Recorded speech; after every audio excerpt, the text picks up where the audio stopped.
In questo video ti parlo di come il mio passaggio da Canon a Sony non sia stato proprio come immaginavo. Ti racconto perché sono ritornato a Canon, dandoti un po' di spunti, un po' di idee, un po' di riflessioni. Ma iniziamo.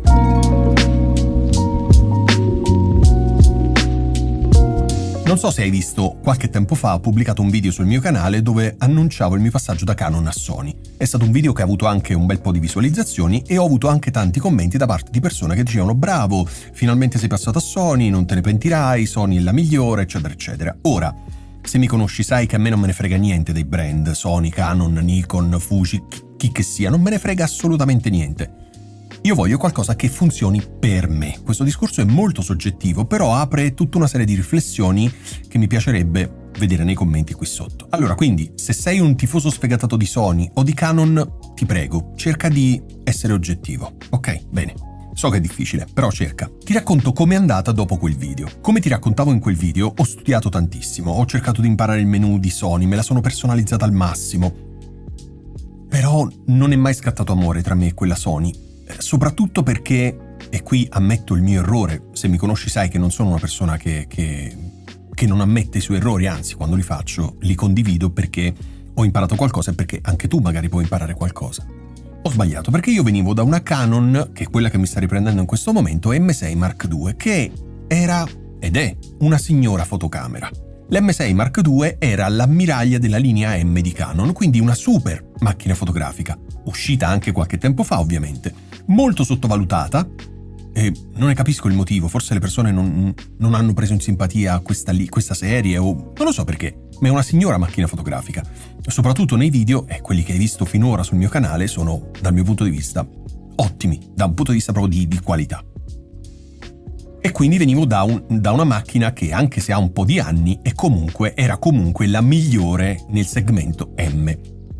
L'errore mio qual è stato? Quello di aver preso una entry level Sony, la ZV-E10 Mark II, che seppure un'ottima fotocamera, perché qui non sto dicendo che è pessima o è la migliore, qui ti sto raccontando la mia esperienza, quindi non voglio leggere commenti, hai sbagliato perché quella era la migliore non esiste, ok? Non è mai scattato amore perché quella macchina mi dava qualcosa in più rispetto alla Canon M6 Mark II, ma non era quello che stavo cercando. Come dissi in quel video, io stavo cercando di mettermi alla prova, di crescere, quindi di lavorare con l'ecosistema Sony, quindi imparare un menu completamente diverso e infinitamente più complicato, dal mio punto di vista inutilmente complicato come quello di Sony, ma soprattutto volevo lavorare con i log, con le LUT, quindi con un modo di creare video che era sicuramente più lungo rispetto a quello che utilizzo adesso, ma nella sua complessità mi avrebbe permesso di imparare cose nuove. E così è stato, assolutamente. Ho imparato cose nuove, ma non ho notato tutta quella differenza tra la mia Canon M6 Mark II, che è quella che mi sta riprendendo adesso, e la Sony ZV-E10 Mark II. Anche se non sei d'accordo, mi dispiace, ti sto raccontando la mia opinione, io non ho la verità, ti sto raccontando quello che vale per me, quindi se non sei d'accordo, mi dispiace. Non ho notato questa grande differenza che mi aspettavo, quindi nonostante mi sia complicato la vita volutamente, quindi l'ho fatto apposta per imparare cose nuove, ma non c'è mai stato amore. L'errore è stato mio, non è stato della Sony ZV-E10 Mark II, l'errore è stato mio, perché?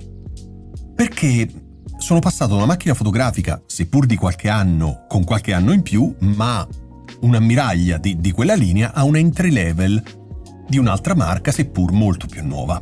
E tutta questa differenza non c'era. Forse avrei dovuto investire molto di più e prendere una Sony molto più performante.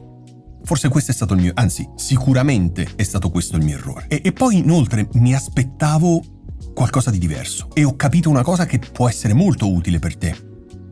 Ho capito quando vedevo dei video di youtuber americani o canadesi o fai tu, di qualsiasi parte del mondo che usavano Sony, vedevo dei colori molto belli. Particolari, quindi possono piacere o non piacere, per me molto belli. Tonalità fredde, molto, molto belle. Quando ho iniziato a lavorare con la Sony, non dico che mi aspettavo di avere subito quel look, però mi aspettavo di avere un look che non fosse così complicato da ottenere. Cioè la Sony ha dei colori che sono osceni di partenza. Ora mi dispiace se tu sei un Sony fanboy, ma se sei una persona onesta e sincera, lo sai che i colori Sony nel momento in cui escono dalla fotocamera sono osceni, li devi modificare tantissimo. Sony ha un bellissimo autofocus, ma per quanto riguarda i colori, assolutamente fa pena, ok?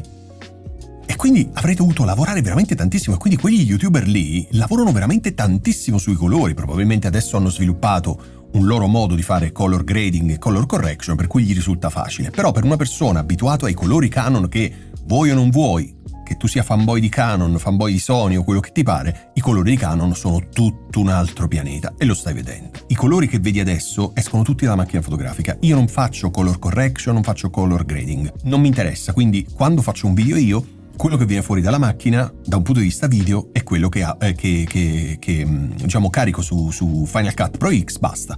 L'audio me lo edito in Reaper, importo tutto in Final Cut, faccio i tagli e esporto. Non mi interessa fare color grading, color correction, investire troppo tempo su quello, tant'è che faccio tutto in camera. Quindi quello che stai vedendo tu adesso è quello che puoi ottenere con una Canon. Questa è una Canon non recentissima, semplicemente lavorando con i colori dentro la macchina fotografica. Ti risparmi un sacco di tempo.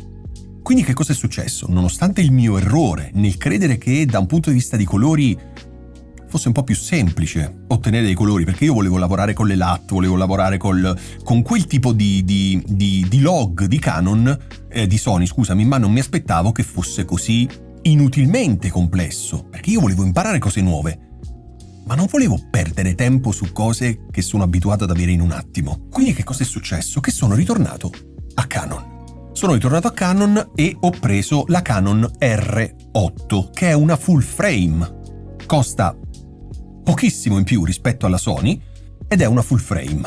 Ed è l'entry level delle full frame, per carità, io non ho budget infiniti, quindi non è che potevo spendere chissà quanto. Però aggiungendo pochissimo in più rispetto alla Sony, ho preso la Canon R8, che è tutto un altro pianeta, è tutto un altro pianeta. Fa quello che fa la ZV-E10 Mark II, lo fa molto meglio e in più è full frame. Full frame significa che gestisce molto meglio le situazioni di scarsa luminosità, come quelle del mio studio, che ha uno sfocato maggiore e che ha tutta una serie di vantaggi, tra cui questa qui registra in 4K ma facendo un downscaling dal 6K, quindi è un 4K esagerato. Come puoi vedere io ho montato il mio Canon 24 mm, che è un obiettivo che avevo già e che costava tipo 1500 euro. Quindi non è una lente super economica come la Viltrox che avevo comprato.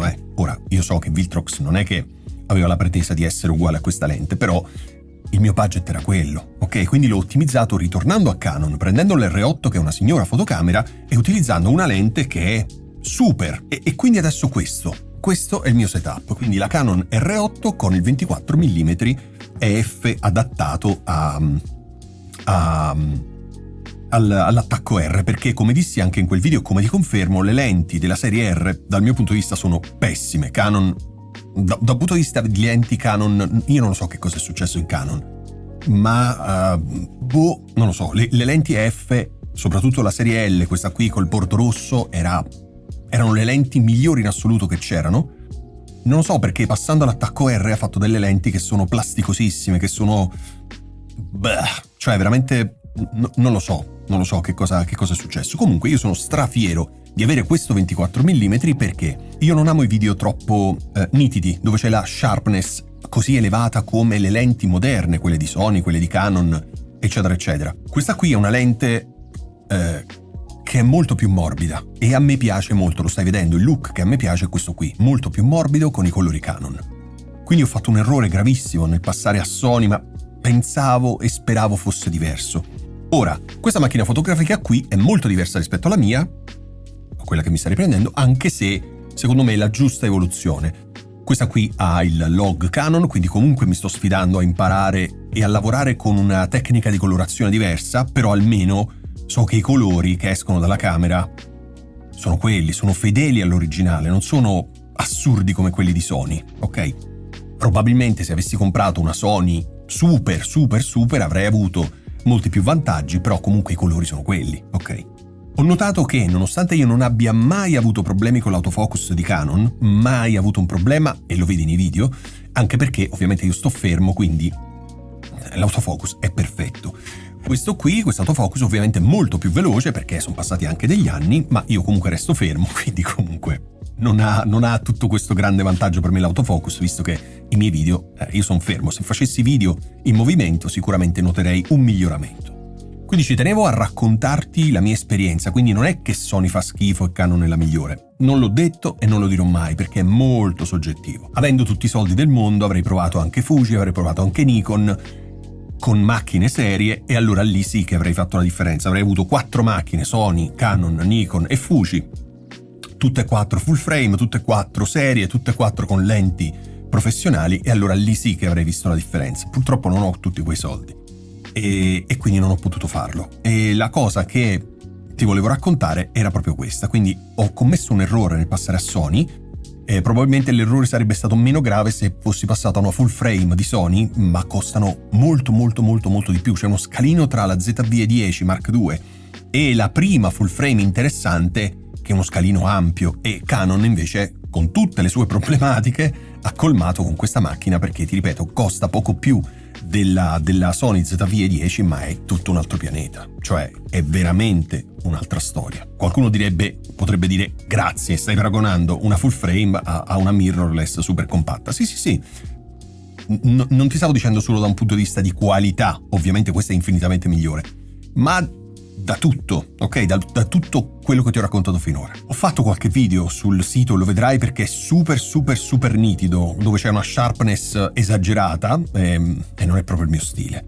Questo qui, come stai vedendo, è molto morbido, i colori sono quelli che piacciono a me, è molto caldo, molto accogliente, molto intimo come look, che poi mi sono andato a creare anche con le luci, eccetera. Ovviamente non è che fa tutta la macchina fotografica. Però ci tenevo a fare questa conversazione con te per raccontarti appunto come è andata la mia esperienza. Ovviamente se tu usi Sony e ti trovi benissimo, buon per te, va bene così. E se tu passassi a Canon impazziresti, perché vedresti un menu di una semplicità estrema e diresti caspita, riesco a fare quello che in Sony faccio in 5 minuti, qua lo farei in 5 secondi. Ma non voglio aprire una diatriba tra Sony e Canon perché non me ne frega niente, quindi ti prego di non commentare dicendo non hai capito niente, Sony è migliore, Canon fa schifo o altre cose, perché non ti rispondo. Non è quello lo scopo del video. Lo scopo del video è raccontarti la mia esperienza. Ti piace? Ok? Non ti piace? Ok lo stesso. Ci tenevo a dirti questo perché mi danno fastidio le polemiche inutili, le polemiche sterili, non hanno proprio senso.